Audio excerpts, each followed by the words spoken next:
In a few weeks from now, elections to the 17th Lok Sabha will get underway. It's time to take stock of what was promised and what was delivered. Starting today, every Friday, we'll bring you the Modi Years, a series which recaps the major policies, milestones and controversies of the BJP government.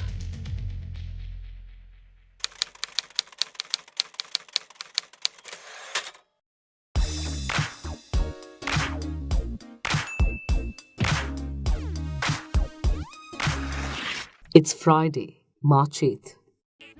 Building 100 smart cities was an election promise of the BJP in 2014. Urbanisation को एक अवसर मानना चाहिए, विकास के अंदर उसको एक महात्मा के स्वीकार करना चाहिए। क्यों न हमारे देश में 100 नए शहर बने, आधुनिक शहर बने, वॉक टू वर्क कंसेप्ट के रूप में बने, स्मार्ट सिटी बने। After coming to power, the Modi government allocated 7,060 crore rupees for this purpose in its first budget. The Prime Minister has a vision of developing 100 smart cities as satellite towns of larger cities by modernizing the existing mid-sized cities. To provide the necessary focus to this critical activity, I have provided a sum of rupees 7,060 crores in the current fiscal. It formally launched the Smart Cities mission in June 2015 with an allocation of 48,000 crore rupees. Over the next 2 years, 100 cities were selected for central grants of 500 crore rupees each. So, what is a smart city? The mission guidelines acknowledge there is no universally accepted definition of a smart city, but the mission objective is described as promoting cities that provide core infrastructure and give a decent quality of life to its citizens, a clean and sustainable environment, and application of smart solutions. The core infrastructure must include a short supply of water, power, sanitation, solid waste management, public transport, and affordable housing, especially for the poor. The smart solutions are largely technology-based interventions such as traffic management using cameras and public transport using mobile applications and the global positioning system. But critics say the mission is creating smart enclaves at best.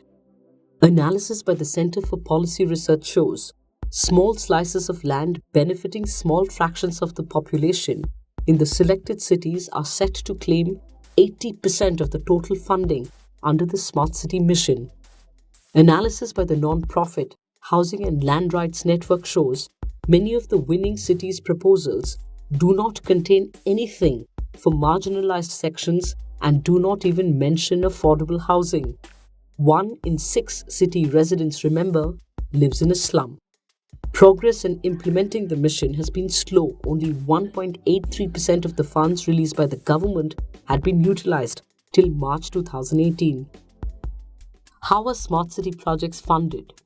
The cost of the winning proposals ranged from a little over 777 crore rupees for Port Blair to around 6,200 crore for Chandigarh, later revised to 5,600 crore rupees.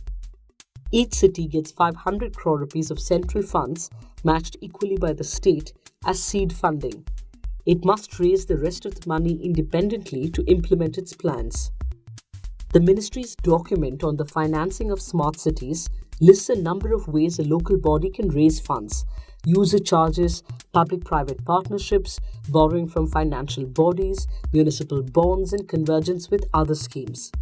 The Pune Municipal Corporation issued municipal bonds in June 2017, a move that came with increase in taxes and user charges. In Udaipur, citizens protested against a 5-fold increase in charges for water and electricity. Analysis by the Center for Policy Research shows that almost 70% of the funds are sourced from public sources. In the winning proposals in successive rounds, there is a reduction in reliance on market-based sources of finance. What forms can the development take?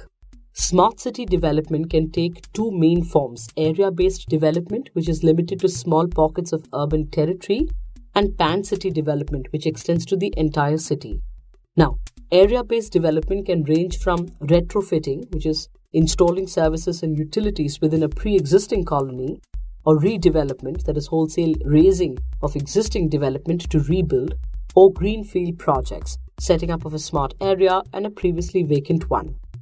While some cities such as Bhubaneswar has settled mainly on retrofitting, Bhopal has undertaken a complete redevelopment of its project area. Most pan-city development projects involve the use of technology, information and data to improve services.